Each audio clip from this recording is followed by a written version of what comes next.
Hi hello welcome to our channel. నేను మీ సిరి. ఈరోజు మనం చెప్పుకోబోయే కథ వలపు వర్ణం పార్ట్ 52. ఇక కథలోకి వెళ్దాం. బుక్ ముందు పెట్టుకుని ఏదో ఆలోచిస్తుంది ఆకృతి. ఎంత నరకం అనుభవించి ఉంటావే అనుకుంది హేమ బాధగా. ఆకృతి పిలిచింది హేమ. ఆలోచన నుంచి బయటకు వచ్చింది. ఏంటత్తా అని అడిగింది. ఇలారా బెడ్ మీద కూర్చుంది హేమ. హేమ పక్కన కూర్చుని చెప్పత్తా. ఏం లేదు, ఊరికే ఏం చేస్తున్నావు అని వచ్చాను అంది హేమ. నవ్వి ఊరుకుంది. నాతో ఏమైనా చెప్పాలా? ఆకృతిని అడిగింది హేమ. ఏం లేదత్తా, నీకు ఏ కష్టం వచ్చినా నేనున్నానని మర్చిపోకే అంది హేమ. ఒకసారి హేమతో పుల్లవిరుపుగా మాట్లాడిన విషయం గుర్తుకొచ్చి బాధగా అనిపించింది ఆకృతికి. బావకి దూరంగా ఉండాలని హేమతో అలా మాట్లాడడం బాధగా అనిపించింది. హేమ ఒడిలో తల పెట్టుకుని పడుకుంది ఆకృతి. నవిక కాల్ చేస్తుంటే లిఫ్ట్ చేసి చెప్పవే అంది ఆకృతి. ఐసు ఐసు సూసైడ్ చేసుకుంది కంగారుగా చెప్పింది నవిక. వాట్ అరిచింది. అవునే అంది నవిక ఏడుస్తూ. ఇప్పుడు ఎక్కడున్నారు? హాస్పిటల్లో. నేను అక్కడే ఉన్నాను అంది నవిక. టైం చూసింది ఆకృతి. అప్పటికే 8 గంటలైపోయింది. సరే నేను వస్తాను అంది. ఎలా వస్తావు? ఎలాగో వస్తానులే, వచ్చాక మాట్లాడతా. కాల్ కట్ చేసింది ఆకృతి. ఇంట్లో ఎవరికి చెప్పినా కంగారు పడతారని. ఇప్పుడు ఎలా వెళ్ళాలి అనుకోగానే అర్జున్ గుర్తుకొచ్చాడు ఆకృతికి. డ్రెస్ మార్చుకుని అర్జున్ దగ్గరికి బయలుదేరింది ఆకృతి. బెడ్ మీద కూర్చొని మోకాళ్ళ మీద తల పెట్టుకుని ఉంది వివి. విశ్వ వచ్చి వివిధ ముందు కూర్చున్నాడు. చెప్పరా అంది. ఇవిగో అంకుల్ ఇమ్మన్నారు అని టాబ్లెట్స్ వివిధ చేతిలో పెట్టాడు విశ్వ. చేతిలోకి తీసుకుని వేసుకుంది వివిధ. రేపటి నుంచి కాలేజీకి వెళ్ళాలిక. టేక్ కేర్ వివి అన్నాడు విశ్వ. అంది. లేచి వెళ్తున్న విశ్వ చేతిని పట్టుకుని ఇంకాసేపు ఉండరా, ఒంటరిగా ఉన్న ఫీలింగ్ కలుగుతోంది అంది బేలగా. వివిధను చూస్తుంటే బాధేసింది విశ్వకి. వివి, చెప్పడం మర్చిపోయాను. రూప వాళ్ళు ఊరి నుంచి వచ్చారట. ఆంటీ వాళ్ళు పిలుస్తున్నారు. వెళ్ళాలి నేను. మమ్మీ కూడా వెళ్ళమని చెప్పింది అన్నాడు విశ్వ. ఎప్పుడు వెళ్దాం విశ్వ? నేను వస్తాను అని అడిగింది వివిధ. రేపు ఈవినింగ్ కల్లా వచ్చేస్తావు కదా, వెళ్దాంలే. నేను మీ కాలేజ్ దగ్గరికి వస్తాను. మార్నింగ్ నేనే తీసుకెళ్తాను. అడ్రస్ నువ్వు చెప్తే తీసుకెళ్ళి మళ్ళీ ఈవినింగ్ వచ్చేస్తాను అన్నాడు విశ్వ. సరే అంది వివిధ. వివి, ఆంటీ భయపడుతుందిరా అని అతను అనగానే అయోమయంగా విశ్వని చూసింది. నువ్వు ఇలా గదిలో నుంచి బయటికి రాకపోతే నువ్వెందుకు ఇలా ఉంటున్నావని ఆంటీ భయపడిపోతుంది అన్నాడు విశ్వ. విసు, నాకు రావాలనుంది, కానీ ఎందుకో ఒంటరిగా ఉండాలని కూడా ఉందిరే. పిచ్చి, అందరితో ఉంటేనే బాగుంటుంది. నీకు ఒక ఫ్యామిలీ ఉంది. నీ సంతోషం నీ ఫ్యామిలీకి తప్పనిసరి అన్నాడు విశ్వ. వాళ్ళ సంతోషం కూడా తప్పనిసరి నాకు. మరి అలాంటప్పుడు ఇలా బాధపడుతూ కూర్చుంటావా అని అడిగాడు విశ్వ. ఓహో గుడ్ అంది వివిధ. విశ్వ, వివి నిన్నొకటి అడగనా? ఏంటి విషయం? అర్జున్ వాళ్ళ ఫ్యామిలీని నీ ఫ్యామిలీ కదా, ఆ విషయం అర్జున్కి చెప్పావా? ఎంతో సంతోషంగా చెప్పాలి అనుకున్నాను, కానీ ఇప్పుడు చెప్పవా? చెప్తాను విసు, కానీ నాకు ఇంకా కొన్ని తెలియాలి. వాటి కోసం తెలుసుకొని చెప్తాను. నేను అర్జున్ కలిసి ప్రాబ్లం సాల్వ్ చేద్దామనుకున్నాను, కానీ నేను తనతో కలిసి ఉండలేను అని అంటున్న ఆమె కంట్లో నుంచి నీళ్లు జారిపోయా. కళ్ళు తుడుచుకుంటూ చెప్తాను విసు, అసలు ఏం జరిగిందో తెలుసుకొని అర్జున్ వాళ్ళ ఇంట్లో పరిస్థితి ఏమిటో తెలిసాక అసలు విషయం చెప్తాను అంది వివిధ. అనవసరంగా టాపిక్ తెచ్చాను అనుకున్నాడు విశ్వ. సరే పద, కొంతసేపు హాల్లో కూర్చుందాం అన్నాడు విశ్వ. అంది వివిధ. నడవగలవా అని అడిగాడు. నాకు తలకి దెబ్బ తగిలింది, కాళ్ళకి చేతులకు కాదు, గుర్తుపెట్టుకో అంది వివిధ. అర్థమైంది మేడంజీ అన్నాడు విశ్వ. నవ్వింది వివిధ. బెడ్ మీద పడుకొని కళ్ళకి చేతులు అడ్డు పెట్టుకుని పడుకొని ఉన్నాడు అర్జున్. హేమ చెప్పింది విన్నాక కాస్త భారం తగ్గినట్టు అనిపించింది అతనికి. ఒకసారి వివిధని కలిస్తే ఎలా ఉందో చూడాలి అనుకున్నాడు కూడా. సారీ వివిధ, నువ్వెప్పుడైతే నవ్వుతూ సంతోషంగా ఉంటావో అప్పుడే నా మనసు ఈ గిల్టీ ఫీల్ నుంచి బయటపడుతుంది. ఏం బంధమో, చాలా దగ్గరైపోయావు. నువ్వు బాధపడితే కష్టమే. నీ సంతోషం కోరుకునే వ్యక్తిలో ముందు వరుసలో నేనుంటాను. నా వల్ల నీ మనసు పడిన వేదన నాకు తెలుసు. సారీ వివిధ, I'm really sorry. I hope నువ్వు త్వరగా హ్యాపీగా ఉండే రోజు వస్తుంది అనుకున్నాడు మనసులో. ఎంతకీ తన అలికిడి గమనించని అర్జున్ దగ్గరికి నెమ్మదిగా నడిచి బావా అంది ఆకృతి. కళ్ళ మీద నుంచి చేతిని తీయగానే లైట్ వెలుతురు పడి మళ్ళీ ఒకసారి కళ్ళు మూసుకుని తెరిచాడు అర్జున్.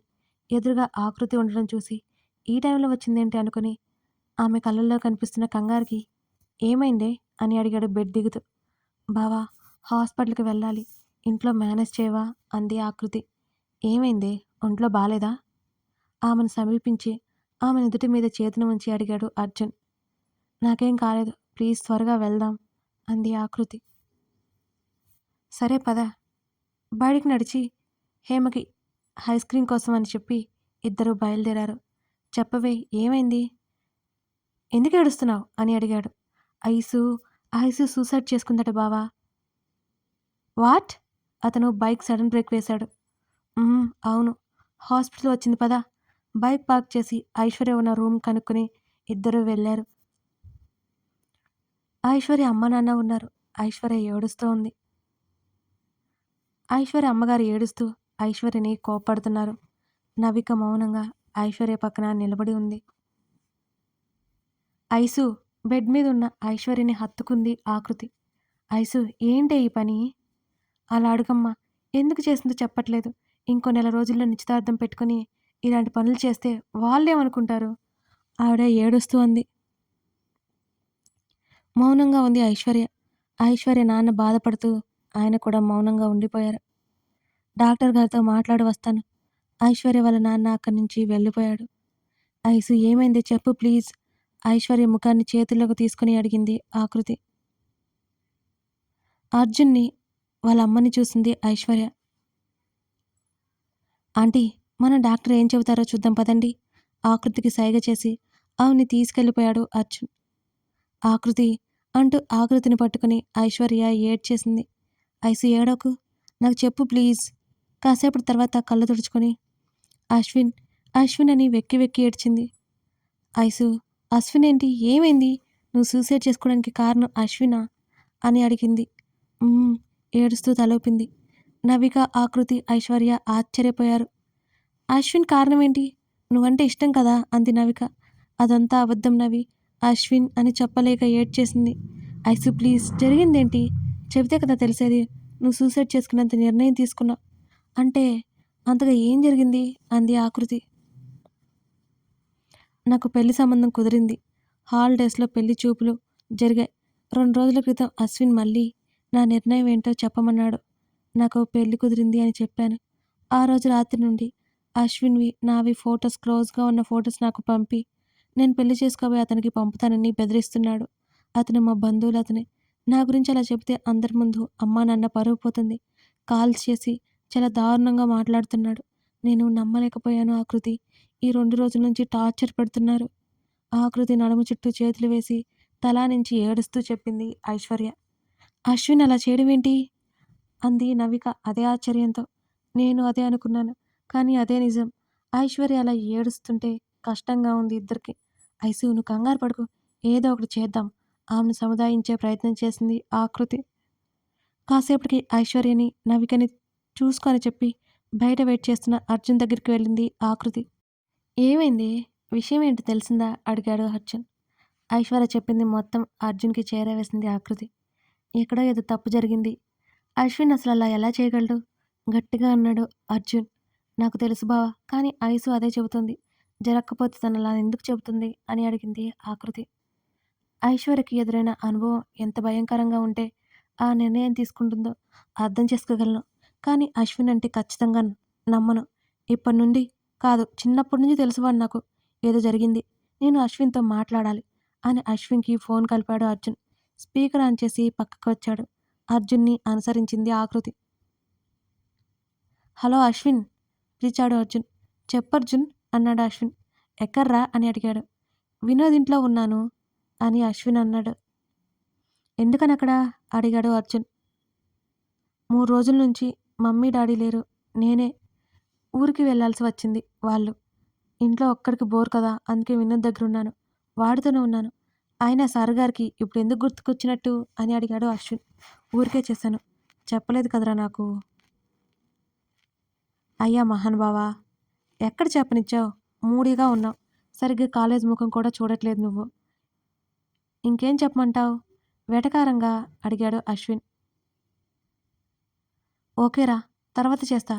కాల్ కట్ చేశాడు అర్జున్. తన వైపు చూస్తున్న ఆకృతిని చూసి అశ్విన్ మాటల్లో కొంచెం కూడా కంగారు లేదే. ఏదో చేస్తున్నా అన్న భయం కూడా అసలు లేదు అన్నాడు అర్జున్. మరి ఏం జరుగుంటుంది అని అడిగింది ఆకృతి. ఐశ్వర్య వాళ్ళ అమ్మా నాన్న ఇంటికి పంపించు. ఇక్కడే ఉంటామని చెప్పు. అశ్విన్ని పిలిపిస్తాను. అసలేం జరిగిందో తెలుసుకుందాం అన్నాడు అర్జున్. వాళ్ళు ఒప్పుకుంటారా బావా? సరే, ఐశ్వర్య ఎందుకు సూసైడ్ చేసుకుందో ఏదో ఒక రీజన్ చెప్పేయండి. వాళ్ళు ప్రశాంతంగా ఉంటారు అన్నాడు అర్జున్. ఆకృతి లోపలికెళ్ళింది. అర్జున్ అక్కడే కూర్చొని ఆలోచిస్తున్నాడు. చెప్పవే, ఎందుకు చేశావు ఈ పని అని అడిగింది ఐశ్వర్య అమ్మ. ఏడుస్తూ కూర్చుండిపోయింది ఐశ్వర్య. ఏం మాట్లాడట్లేదు. ఏదో ఒకటి చెప్పు. సైగ చేసింది ఐశ్వర్యకి అర్థం కాలేదు ఆకృతి సైగ. ఐశ్వర్య, చెప్పు తల్లి అని నాన్న అడగగానే పెళ్ళి పెళ్ళి వద్దు నాన్న అంది వణికే గొంతుతో. ఎందుకు? వాళ్ళమ్మ గద్దించింది. బాధగా వాళ్ళ నాన్న వైపు చూసింది. సరే, నీకు ఇష్టం లేకుండా ఏది జరగదు. ఇంకోసారి ఇలాంటి పనులు చేయొద్దు ఐశ్వర్య నాన్న అన్నాడు గట్టిగా. ఐశ్వర్య మౌనంగా తల ఊపింది. ఇష్టం లేకుండా ఎందుకు ఒప్పుకున్నావు? వాళ్ళమ్మ మళ్ళీ ఏడుస్తూ అడిగింది. ఐశ్వర్య నాన్న నచ్చ చెప్పాడు. అంకుల్, మీరు ఇంటికి వెళ్ళండి, మేము ఈ నైట్ ఇక్కడే ఉంటాం అంది ఆకృతి. అంతకుముందే ఆకృతి నవిక చిన్నప్పటి నుంచి తెలుసు వాళ్ళకి. అర్జున్తో కూడా కొద్దిగా పరిచయం కూడా ఉంది వాళ్ళకి. వాళ్ళు ఎంతసేపటికి ఒప్పుకోలేదు. ఎలాగో బ్రతిమాలి ఇంటికి పంపించింది ఆకృతి. చూడైశ్వర్య, ఇదంతా అశ్విన్ చేశాడంటే నమ్ముతున్నావా అడిగాడు అర్జున్ ఆమెకి ఎదురుగా నిలబడి. మౌనంగా ఉంది ఐశ్వర్య. నీకు అశ్విన్ గురించి చిన్నప్పటి నుంచి తెలీదా? నమ్ముతావా అని అడిగాడు మళ్ళీ. నమ్మను కానీ నమ్మాల్సి వస్తోంది. చేతుల్లో ముఖం దాచుకుంది ఐశ్వర్య. ఆమె ఏడుస్తోంది. ఆకృతికి సైగ చేశాడు అర్జున్. కాసేపు ఐశ్వర్యని సముదాయించింది ఆకృతి. కళ్ళు తుడుచుకొని అర్జున్ వైపు చూసింది. ఈ మధ్య నిన్ను అశ్విన్ కలిశాడా అడిగాడు అర్జున్. 2 రోజుల క్రితం కలిసి ఎస్ ఆర్ నో అని అడిగాడు. నాకు పెళ్లి చూపులు అయిపోయాయి. త్వరలో ఎంగేజ్మెంట్ అని కూడా చెప్పాను. ఆ తర్వాత నాకు కనిపించలేదు. కానీ ఆ రోజు రాత్రి కాల్ చేసి చాలా రూడ్గా బిహేవ్ చేశాడు. నేను నమ్మలేకపోయాను. తర్వాత రోజు ఫోన్కి ఫొటోస్ పంపాడు. నేను ఏ రోజు అశ్విన్తో చనువుగా ఉన్నది లేదు. అవి ఎలా వచ్చాయో నాకు తెలియదన్నయ్య. అశ్విన్ ఇలా ఎందుకు చేస్తున్నాడో. ఆమె మళ్ళీ ఏడ్చేసింది. అర్జున్కి అర్థమైంది. ఐశ్వర్యకి కూడా అశ్విన్ అంటే ప్రేమ అని. అశ్విన్ పేరు వస్తే ఆ సిచ్యువేషన్లో ఉన్న ఎవరైనా భయపడాలి. కానీ ఐశ్వర్య బాధపడుతోంది. కూల్ ఐశ్వర్య, నేను అశ్విన్ని పిలిపించి మాట్లాడినానని అడిగాడు. మొదట భయంగా చూసింది. ఆ తర్వాత కళ్ళు తుడుచుకుని సరే అన్నట్టు తల ఊపింది ఐశ్వర్య. అర్జున్ అశ్విన్కి కాల్ చేసి ఐశ్వర్య సూసైడ్ చేసుకుందని చెప్పాడు. సరిగ్గా 20 నిమిషాల్లో హాస్పిటల్ ముందున్నాడు అశ్విన్. అశ్విన్కి సూసైడ్ అని ఎందుకు చెప్పాడు అనుకుంది ఆకృతి. అశ్విన్ కంగారుగా ఐశ్వర్య ఉన్న రూమ్లోకి వచ్చి పడ్డాడు. ఐశ్వర్య దగ్గరికి వెళ్ళి చేతిని పట్టుకునే లోపు ఆమె వెనక్కి జరిగింది. అశ్విన్ ముఖం బాధగా మారిపోయింది. ఐశ్వర్య పిలిచాడు అతను. ఆమె భయంగా చూసింది. ఎందుకు ఎందుకు ఇలా చేశావు అడిగాడు జీరబోయిన గొంతుతో. ఆకృతి నవికకి సైగ చేశాడు అర్జున్. ఇద్దరూ సైలెంట్గా బయటకు వెళ్ళిపోయారు. అశ్విన్ అడుగుతుంటే ఏం మాట్లాడట్లేదు ఐశ్వర్య. నేను నిన్ను ఇబ్బంది పెట్టినందుకా అశ్విన్ అడగగానే ఐశ్వర్య కళ్ళలో భయం కనిపించింది. అర్జున్లో కాస్త ఆశ్చర్యం. ఏం చెబుతాడా అని మౌనంగా ఉన్నాడు. సారీ ఐశ్వర్య, నిజంగా నీకు పెళ్లి కుదరదని తెలియదు నాకు. అందుకే ప్రపోజ్ చేశాను. నువ్వు కూడా నో అని అన్నావు కదా, మరెందుకు ఇలా చేశావు అన్నాడు అశ్విన్. అర్జున్ని చూసింది ఐశ్వర్య. కళ్ళార్పాడు అర్జున్. అక్కడి నుంచి అర్జున్ బయటకు వెళ్ళిపోయాడు. బావా ఏం చెప్పాడు అని అడిగింది ఆకృతి. నాకు అర్థమైన దాన్ని బట్టి అశ్విని ఏం చేయలేదే. వాడి గురించి నాకు బాగా తెలుసు. నా బెస్టీ వాడు. ఇలా ఎట్టి పరిస్థితుల్లో కూడా చెయ్యడు అన్నాడు అర్జున్ చాలా స్థిరంగా చెప్పాడు. అవును అనుకున్నారు ఆకృతి నవిక. ఐషు చెప్పు ఏమైంది అని అడిగాడు మరలా. ఐశ్వర్యకి అంత ఆశ్చర్యంగా ఉంది.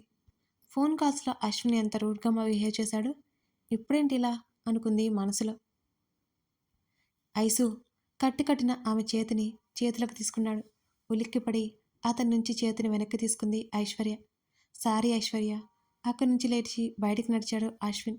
ఎర్రగా మారిన అశ్విన్ కళ్ళు చూసి బాధగా అనిపించింది అక్కడున్న వారందరికీ.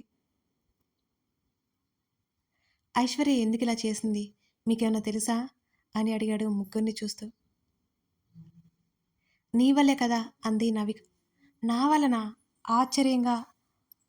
అంతలో ఐశ్వర్య అరుపులు వినిపించి నలుగురు కంగారుగా రూంలోకి పరుగుపెట్టారు. కథ కొనసాగుతోంది. అశ్విని ఇదంతా చేశాడా, అలా నటిస్తున్నాడా, లేక ఐశ్వర్య ఎందుకో అంత గట్టిగా అరిచింది, ఏం జరిగి ఉంటుంది తెలుసుకోవాలి అంటే తర్వాత భాగం చూడాల్సిందే. కథ నచ్చితే లైక్ చేయడం మర్చిపోకండి.